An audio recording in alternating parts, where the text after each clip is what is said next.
Hello everyone, मैं रवि एक बार फिर से स्वागत करता हूं आपका अपना यूट्यूब चैनल साइंस गुरु रवि में। गाइज, लंबे समय के बाद में लगभग 8 दिन के बाद में ये क्लास आ रही है क्योंकि दिवाली की छुट्टियां थी। आशा करता हूं आपकी दिवाली बहुत अच्छी रही होगी। अब गाइज, दिवाली निकल गई है, वापस पढ़ने का समय आ गया है। तो आज की इस वीडियो में मैं आपको बताने वाला हूं मिड ब्रेन के बारे में, यानी कि मध्य मस्तिष्क के बारे में। तो सबसे पहले बेटा आप हेडिंग लगा लीजिए मिड ब्रेन अर्थात मध्य मस्तिष्क। हेडिंग क्या लगाओगे? आपको हेडिंग लगाना है मिड ब्रेन अर्थात मध्य मस्तिष्क। गाइज, इस टॉपिक से बहुत सारे क्वेश्चन आपकी प्रतियोगी परीक्षाओं में पूछे जाते हैं, चाहे वो रेलवे हो, एसएससी हो, पटवार, पुलिस, लेब असिस्टेंट, अदर कॉम्पिटिटिव एग्जाम में बहुत अच्छे लेवल के क्वेश्चन पूछे जाते हैं। आइए समझते हैं। वीडियो को शुरू से लेकर के एंड तक देखना, मिस मत करना। बिल्कुल जीरो लेवल से पढ़ाने वाला हूं मिड ब्रेन और बिल्कुल हाई लेवल तक लेके जाऊंगा। सिंगल क्वेश्चन भी ऐसा नहीं रहेगा जो आपसे आपके प्रतियोगी परीक्षाओं में छूट गया हो। सभी के सभी क्वेश्चन मैं आपको थ्योरी के साथ में बिल्कुल आसान भाषा में करवाने वाला हूं। देखिए बेटा, जब भी हम मिड ब्रेन के बारे में बात करते हैं, मध्य ब्रेन के बारे में या मध्य मस्तिष्क के बारे में बात करते हैं, तो सबसे पहले बात आती है कि मध्य मस्तिष्क जो होता है ये ब्रेन का सबसे छोटा भाग होता है। तो आपको क्या लिखना है कि भैया जो मध्य मस्तिष्क होता है ये ब्रेन का सबसे छोटा भाग होता है। ये ब्रेन का सबसे छोटा भाग होता है। ये ब्रेन का सबसे छोटा भाग होता है। ये ब्रेन का सबसे छोटा भाग है। दूसरा पॉइंट आपको क्या लिखना है कि बेटा मध्य मस्तिष्क का कोई भी उपभाग नहीं होता है, यानी कि कोई भी सब पार्ट नहीं होता है। तो इसका भैया कोई भी उपभाग नहीं होता है। यहां पर मैंने क्रॉस का चिन्ह किया है, इसका मतलब यह है कि भैया यहां पर मध्य मस्तिष्क का कोई भी उपभाग नहीं है। अब आपसे यह क्वेश्चन पूछा जा सकता है कि भैया ब्रेन का सबसे छोटा भाग कौन सा है? वो है बेटा मध्य मस्तिष्क। तो क्वेश्चन किस तरीके से आएगा भैया? आपके एग्जाम में गाइज क्वेश्चन आएगा कि ब्रेन का सबसे छोटा भाग कौन सा है। आपके ब्रेन का सबसे छोटा भाग कौन सा है? बेटा अगर आप वीडियो को एंड तक देखोगे ना तो इसी क्लास में मैं आपको सारा का सारा ही याद करवा दूंगा मिड ब्रेन के बारे में। तो आपको आंसर देना है बेटा ब्रेन का सबसे छोटा भाग कौन सा है? ब्रेन का सबसे छोटा भाग कौन सा है? जल्दी जल्दी कमेंट बॉक्स में बताओ। ब्रेन का सबसे छोटा भाग है भैया कौन? Mid brain. कौन सा भैया? मिड ब्रेन, यानी कि मध्य मस्तिष्क। और गाइज ये क्वेश्चन भी आपसे रेलवे में पूछा गया है कि भैया ब्रेन का सबसे छोटा भाग कौन सा है? तो मध्य मस्तिष्क है। अब ये क्वेश्चन पूछा जा सकता है कि ब्रेन का सबसे छोटा भाग मध्य मस्तिष्क होता है, तो भैया ये क्वेश्चन भी तो पूछा जा सकता है कि ब्रेन का सबसे बड़ा भाग कौन सा है?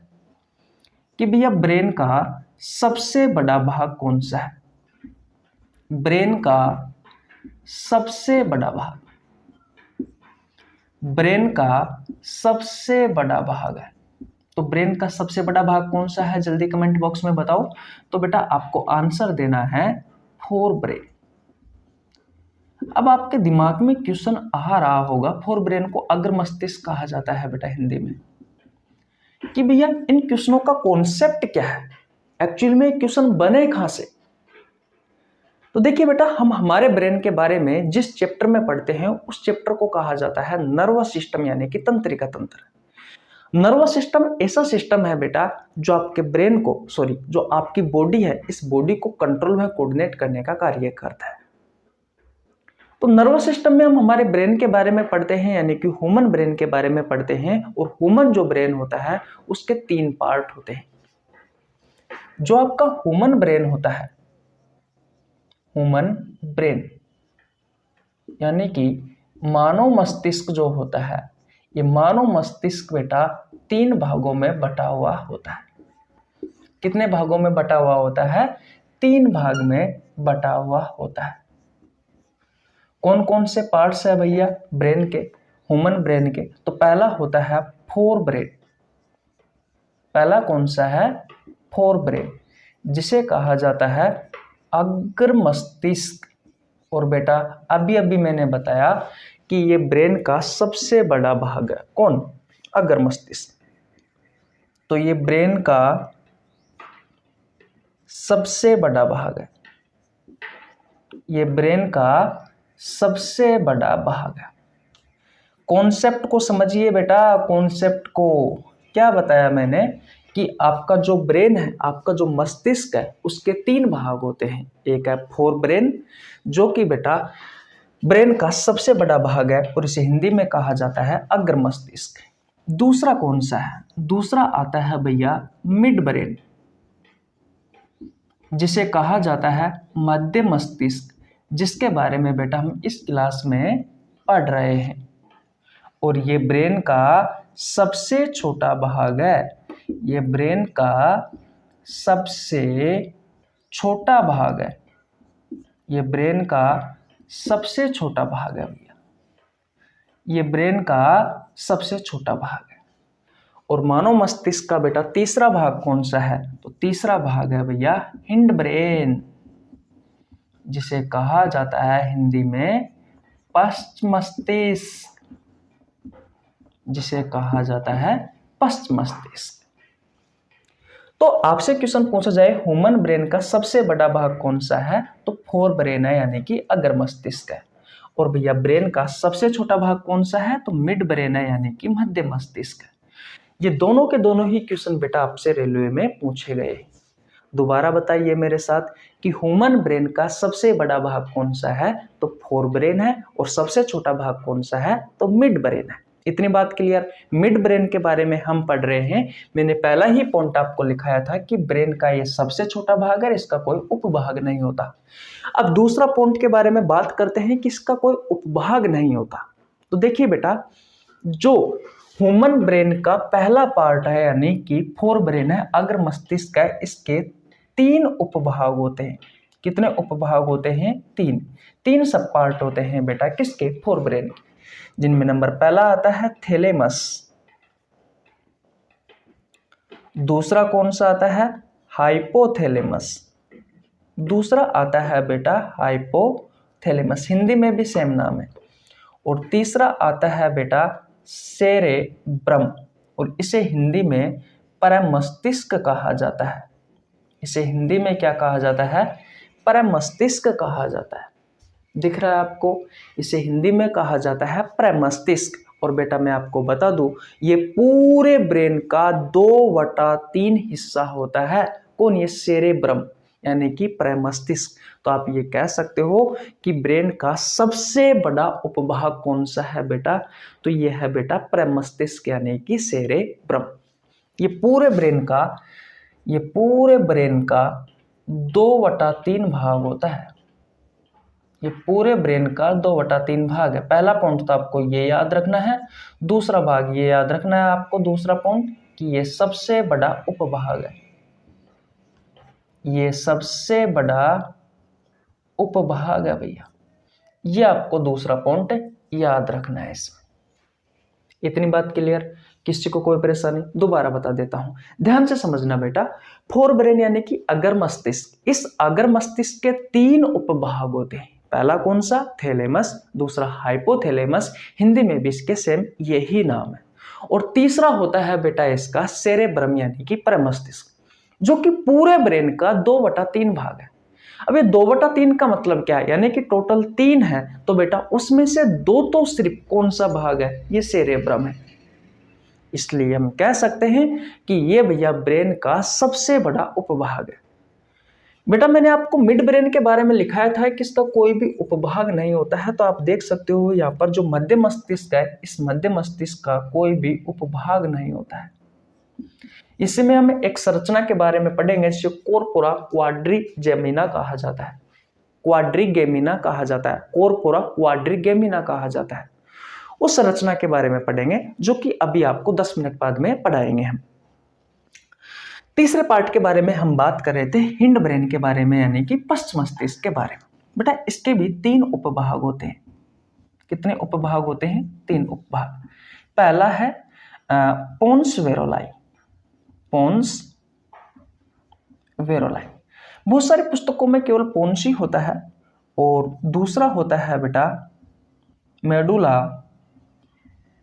Oblongata, medulla oblongata. और तीसरा कौन सा है? तीसरा होता है बेटा सेरेबेलम।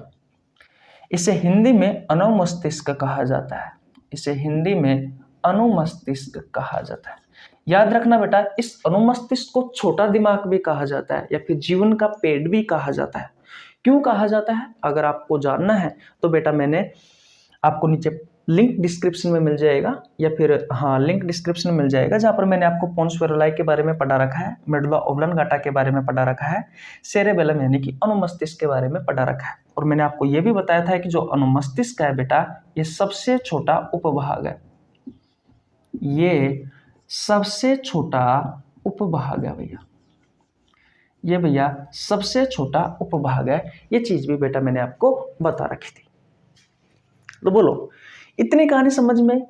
अब तक मैंने आपको मिड ब्रेन के बारे में सिर्फ इतना बताया है कि ब्रेन का ये सबसे छोटा भाग है, जो मैंने आपको सिद्ध करके बता दिया, और भैया इसका कोई उपभाग नहीं होता। ये चीज भी मैंने आपको कॉन्सेप्ट के साथ में बता दी है। ये दोनों के दोनों ही चीज बेटा मैंने आपको कॉन्सेप्ट के साथ में समझा दिया। यहां तक किसी भाई को कोई परेशानी हो तो वो बताइए। एक बार और बताता हूं, हम मिड ब्रेन के बारे में पढ़ रहे हैं, जो कि ब्रेन का सबसे छोटा भाग है और इसका कोई उपभाग नहीं होता। फिर मैंने आपको बताया था कि हमारे ब्रेन के बारे में हम जिस चैप्टर में पढ़ते हैं या जिस सिस्टम में पढ़ते हैं, उस सिस्टम को कहा जाता है नर्वस सिस्टम, हिंदी में कहा जाता है तंत्रिका तंत्र। नर्वस सिस्टम ऐसा सिस्टम होता है जो हमारी पूरी बॉडी को कंट्रोल में कोऑर्डिनेट करने का कार्य करता है। बेटा इस नर्वस सिस्टम में हम हमारे ब्रेन के बारे में पढ़ते हैं, जो हमारे सिलेबस में है, और एक स्पाइनल कॉर्ड के बारे में पढ़ते हैं। ये दोनों के दोनों ही चीज़ों से हमारी एग्जाम में क्वेश्चन पूछे जाते हैं। इस वीडियो में मैं आपको मिड ब्रेन के बारे में पढ़ा रहा हूँ, इसलिए मैंने थोड़ी बहुत जानकारी आपको ब्रेन के बारे में भी दी। मैंने आपको बताया कि हमारे ब्रेन के मुख्य रूप से 3 भाग होते हैं। पहला होता है फोर ब्रेन, दूसरा होता है मिड ब्रेन, तीसरा होता है हिंड ब्रेन, जिसे क्रमशः हिंदी में अग्र मस्तिष्क, मध्य मस्तिष्क और पश्च मस्तिष्क कहा जाता है।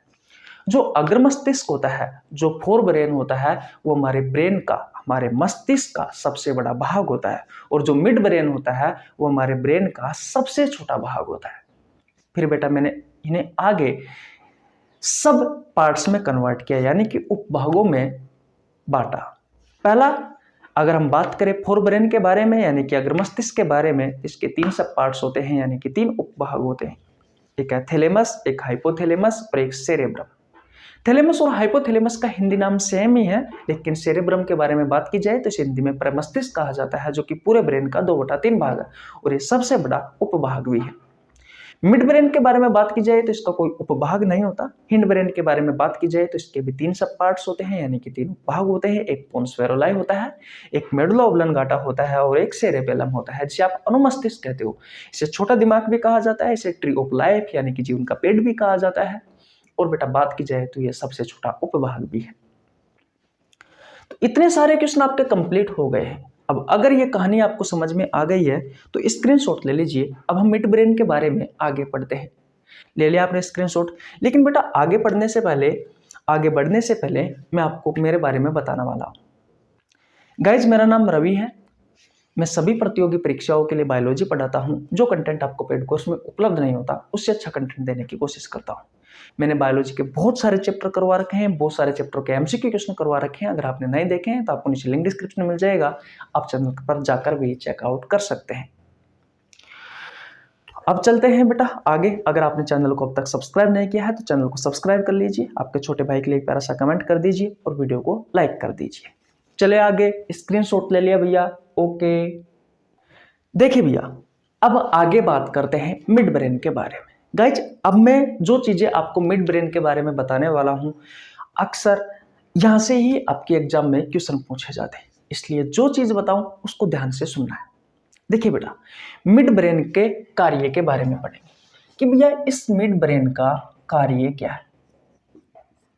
देखिए, जो आपका मध्य मस्तिष्क होता है बेटा, ये सेंसरी ऑर्गन, हिंदी में कहा जाता है संवेदी अंग, इसे ज्ञानेंद्रिया भी कहा जाता है, इनको कंट्रोल करने का कार्य करता है।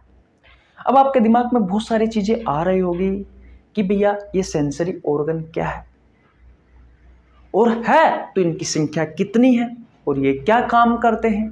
तो देखिए बेटा, सबसे पहले मैं आपको सेंसरी ऑर्गन के बारे में बताता हूं। सेंसरी ऑर्गन्स हिंदी में कहा जाता है संवेदी अंग। ये ऐसे अंग होते हैं जो किसी न किसी चीज का सेंस देते हैं। एग्जाम्पल, जैसे कि आपकी स्किन है। अब स्किन आपको गर्मियों के दिनों में गर्मी का सेंस देती है, सर्दियों के दिनों में सर्दी का सेंस देती है, जब भी कोई आपको मारता है तो दर्द का सेंस देती है। नंबर 2 एग्जाम्पल, जैसे कि आपकी नोज है, यानी कि आपकी नाक है, आपको स्मेल का सेंस देती है। आपको पता लगता है कि भैया ये स्मेल किसकी है, ये कोई इत्र की स्मेल है, या फिर कोई फ्रूट की है, या फिर कोई मिठाई की है, या फिर कोई सड़ी गली चीज उसकी है। नंबर 3 पर आपकी जीभ टेस्ट का सेंस देती है। फॉर एग्जाम्पल, जैसे कि आपने कुछ कड़वी चीज खाई तो आपको टेस्ट का सेंस दिया, आपने कुछ मीठी चीज खाई, आपने कोई नमकीनी चीज खाई, तो इन सभी चीजों का सेंस देने का कार्य कौन करती है, आपकी जीभ करती है। तो जीभ भी एक सेंसरी ऑर्गन है। उसके अलावा हमारी आंखें भी बेटा एक सेंसरी ऑर्गन है, जो हमें देखने का सेंस देती है। आपके कान सुनने का सेंस देते हैं। तो ये सभी के सभी बेटा क्या है, आपके सेंसरी ऑर्गन है, यानी कि संवेदी अंग है, जो हमें किसी न किसी चीज का सेंस देते हैं, जो हमें किसी न किसी चीज का सेंस देते हैं, जो हमें किसी न किसी चीज की पहचान करवाते हैं। या आप ये कह सकते हो कि ऐसे ऑर्गन होते हैं जो हमें बाहरी वातावरण की पहचान करवाते हैं। वो होते हैं बेटा सेंसरी ऑर्गन, संवेदी अंग। और हमारे शरीर में इनकी संख्या होती है 5। ये 5 ऑर्गन होते हैं जो हमें किसी न किसी चीज का सेंस देते हैं। नंबर 1 मैंने आपको बताया था स्किन, यानी कि त्वचा, जो आपको किस चीज का सेंस देती है, जो आपको सर्दी का, जो आपको गर्मी का, जो आपको दर्द का सेंस देती है। बात क्लियर? ओके। नंबर 2 पर बात करते हैं। मैंने आपको बताया था टंग के बारे में, यानी कि आपकी जीभ के बारे में। जीभ आपको किसका, स्वाद का, टेस्ट का सेंस देती है कि भाई खट्टी है ये चीज, या फिर कड़वी है, या फिर ये मीठी है, या फिर कोई इसका नमकीनी स्वाद है। तो स्वाद का सेंस किसने दिया, आपकी टंग ने दिया। ओके। नंबर 3 पर बात करते हैं बेटा आपकी नोज, यानी कि आपकी नाक। ये किस चीज का सेंस देती है, तो गंध का। ये फ्रूट की स्मेल है, या मिठाई की है, या फिर फ्लावर की है, या फिर कोई सड़ी गली चीज की है, अलग अलग चीजों की गंध के बारे में, स्मेल के बारे में कौन बताती है आपको, नाक बताती है। नंबर 4 पर आपके ईयर, आपके कान, ये आपको सुनने का सेंस देते हैं कि भैया ये आवाज किसकी है, ये कुत्ते की है, बिल्ली की है, या फिर मनुष्य की है, या फिर गाय की है, या फिर भैंस की है, या फिर बकरी की है। तो ये आपको कौन बताते हैं, तो ये आपको इस आवाज का सेंस देने का कार्य आपके कान करते हैं। इतनी बात क्लियर है। नंबर 5 पर आपकी आंखें, आपकी आई, ये किसके बारे में बताती है आपको, ये बेटा देखने का सेंस देती है कि भाई ये चीज क्या है, ये पलंग है, ये पंखा है, ये कूलर है, टीवी है, ये एसी है, ये फोन है, ये चार्जर है, ये बोर्ड है, ये मार्कर है, ये बुक्स है, ये पेन है। इन सभी चीजों को दिखाने का कार्य कौन करती है, आपकी आंख करती है। तो मैंने कहा कि मिड ब्रेन आपके सेंसरी जो ऑर्गन होते हैं, यानी कि जो संवेदी अंग होते हैं, जो किसी न किसी चीज का सेंस देते हैं, उन्हें कंट्रोल करने का कार्य करता है। लेकिन बेटा सभी सेंसरी ऑर्गन को कंट्रोल करने का कार्य आपका मिड ब्रेन नहीं करता है। तो हमारे दिमाग में क्वेश्चन आता है कि कितने ऑर्गन को कंट्रोल करने का कार्य आपका मिड ब्रेन करता है, तो बेटा ओनली फॉर 2। एक तो आपका ईयर यानी कि कान, और दूसरा आपका आई यानी कि आंख। इन दोनों को कंट्रोल करने का कार्य कौन करता है, तो बेटा आपका मिड ब्रेन करता है। और रही बात स्किन की, टंग की और नोज की, तो इन्हें कंट्रोल करने का कार्य करता है भैया आपका फोर ब्रेन, यानी कि अग्र मस्तिष्क। जब हम अग्र मस्तिष्क के बारे में आपको पढ़ाएंगे तब आपको बताएंगे कि स्किन को, टंग को और नोज को, इन्हें कंट्रोल करने का कार्य कौन करता है, तो फोर ब्रेन करता है, अग्र मस्तिष्क। और आपकी कान को यानी कि ईयर को और आंख को यानी कि आई को, इनको कंट्रोल करने का कार्य कौन करता है, तो आपका मिड ब्रेन करता है, यानी कि मध्य मस्तिष्क करता है, यानी कि मध्य मस्तिष्क करता है। यहां तक कोई परेशानी बिल्कुल नहीं होनी चाहिए। देखिए बेटा, मिड ब्रेन का कार्य क्या है, मिड ब्रेन का पहला कार्य है बेटा सेंसरी ऑर्गन में सबसे पहले ईयर को। ईयर का मतलब होता है बेटा कान, और कान के पास सुनने की क्षमता होती है। कान के पास किसकी क्षमता होती है, हियरिंग पावर होती है, हियरिंग पावर, यानी कि सुनने की क्षमता होती है। किसकी क्षमता होती है बेटा, सुनने की क्षमता होती है। और इस सुनने की क्षमता को कंट्रोल करने का कार्य कौन करता है, तो आपका मिड ब्रेन करता है। कौन करता है बेटा, आपका मिड ब्रेन करता है, यानी कि मध्य मस्तिष्क करता है। अरे भाई, आपने आवाज सुनी कि भैया ये कुत्ते की आवाज है, ये बिल्ली की आवाज है, ये हाथी की आवाज है, ये इंसान की आवाज है, ये बकरी की आवाज है, तो सुनने का कार्य कौन करता है, आपके कान करते हैं। लेकिन आपको बताता कौन है, इसे कंट्रोल करने का कार्य कौन करता है, तो आपका मस्तिष्क करता है, आपका ब्रेन करता है। और ब्रेन का कौन सा हिस्सा कंट्रोल करता है, तो बेटा मिड ब्रेन करता है, जो कि ब्रेन का सबसे छोटा भाग है। अब आपके समझ में आ गई सारी की सारी ही बातें, आशा करता हूं आ गई होगी। दूसरी बात करें बेटा, दूसरा आता है हमारी आई, यानी कि आंख। और आंख के पास कौन सी क्षमता पाई जाती है, विजुअल पावर पाया जाता है। विजुअल पावर यानी कि देखने की क्षमता पाई जाती है, यानी कि देखने की क्षमता पाई जाती है। और बेटा इस देखने की क्षमता को कंट्रोल करने का कार्य कौन करता है, तो आपका मिड ब्रेन करता है, यानी कि मध्य मस्तिष्क करता है। बोलो, ये आपके मिड ब्रेन के कार्य हो गए। यहां तक किसी को कोई परेशानी, स्क्रीनशॉट ले लीजिए, ले ले स्क्रीनशॉट। ओके भैया, बताओ यहां तक किसको समझ में नहीं आया। आशा करता हूं आप सभी को आ गया होगा। एक बार और रिवीजन करवाता हूं। देखिए, मैंने आपसे कहा कि भैया जो आपका मिड ब्रेन होता है वो आपके सेंसरी ऑर्गन, यानी कि जो संवेदी अंग होते हैं, जो किसी न किसी चीज का सेंस देते हैं, किसी न किसी चीज की पहचान करवाते हैं, या जो आपको बाहरी वातावरण की पहचान करवाते हैं, इन सेंसरी ऑर्गन को हिंदी में संवेदी अंग या ज्ञानेंद्रिय कहा जाता है। और इनकी संख्या बेटा 5 होती है, जिनमें नंबर 1 पर मैंने बात की थी स्किन की, यानी कि त्वचा की, जो आपको सर्दी का, गर्मी का और दर्द का सेंस देती है। नंबर 2 पर मैंने बात की थी टंग का, यानी कि जीभ का, जो कि आपको स्वाद यानी कि टेस्ट का सेंस देती है। नंबर 3 पर मैंने बात की थी नोज, यानी कि नाक, जो कि आपको स्मेल यानी कि गंध का सेंस देती है। नंबर 4 पर मैंने बात की थी ईयर, कान, जो आपको सुनने का सेंस देती है। नंबर 5 पर मैंने बात की थी आंख, यानी कि आई, जो आपको देखने का सेंस देती है। याद रखना बेटा, निम्न में से जो 2 ऑर्गन है, यानी कि ईयर और आई, इन दोनों को कंट्रोल करने का कार्य आपका मिड ब्रेन करता है, जिसके बारे में अभी मैंने डिटेल में आपको बताया था। और ऊपर के जो 3 ऑर्गन है, स्किन, टंग और जो नोज है, इन तीनों को कंट्रोल करने का कार्य आपका फोर ब्रेन करता है, अग्र मस्तिष्क करता है। और बेटा फोर ब्रेन के भी मैंने 3 आपको सब पार्ट बताए थे, यानी कि उपभाग बताए थे, एक थैलेमस, एक हाइपोथैलेमस और एक सेरेब्रम। तो याद रखना बेटा, फोर ब्रेन में भी जो थैलेमस होता है, ये थैलेमस ही बेटा इस स्किन को, टंग को और नोज को, इन सेंसरी ऑर्गन को कंट्रोल करने का कार्य करता है। इतनी बात क्लियर। अब बात करते हैं मिड ब्रेन का कार्य। तो ईयर यानी कि हेयरिंग पावर, सुनने की जो क्षमता होती है उसको कंट्रोल करने का कार्य आपका मिड ब्रेन करता है। मध्य मस्तिष्क दूसरा होता है आंख यानी कि आई, इसके पास विजुअल पावर होती है, देखने की क्षमता होती है, इसको कंट्रोल करने का कार्य भी कौन करता है, मिड ब्रेन करता है, मध्य मस्तिष्क करता है।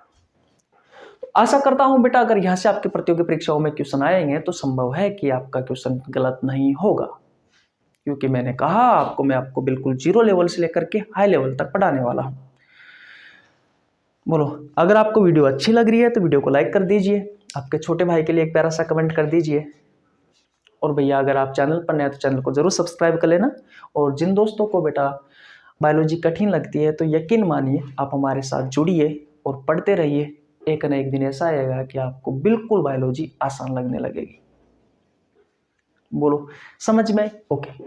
अब बेटा मैंने आपसे कहा था कि इसका कोई उपभाग नहीं होता है, लेकिन इसमें एक संरचना पाई जाती है जिसे कॉर्पोरा क्वाड्रिकेमिना कहा जाता है। तो आइए इस संरचना के बारे में समझते हैं और अक्सर यहाँ से क्वेश्चन भी पूछे जाते हैं।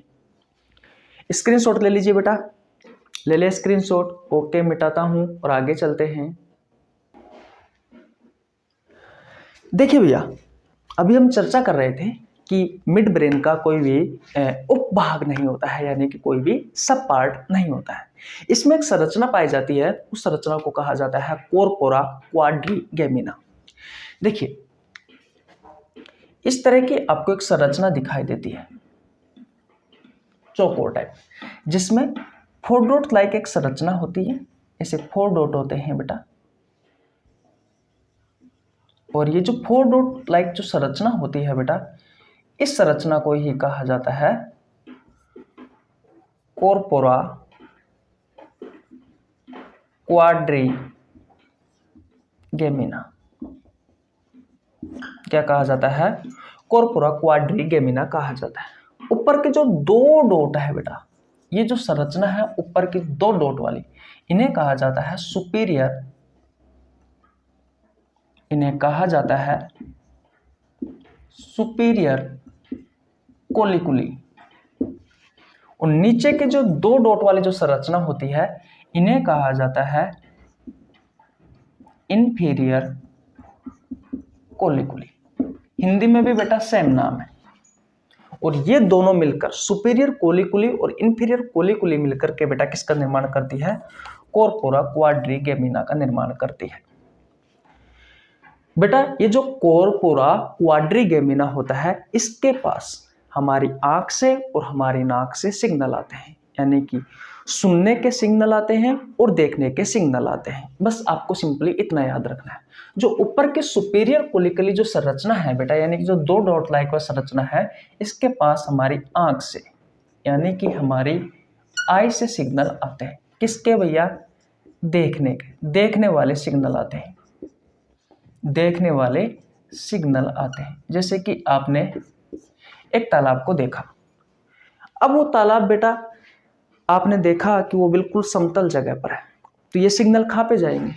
ये बेटा सुपीरियर कोलिकुली के पास जाएंगे, जो आपको बताएंगे कि भैया वो बिल्कुल समतल जगह पर है, कोई पहाड़ों के बीच में नहीं है, कोई नदी के किनारे नहीं है, बिल्कुल समतल जगह पर है।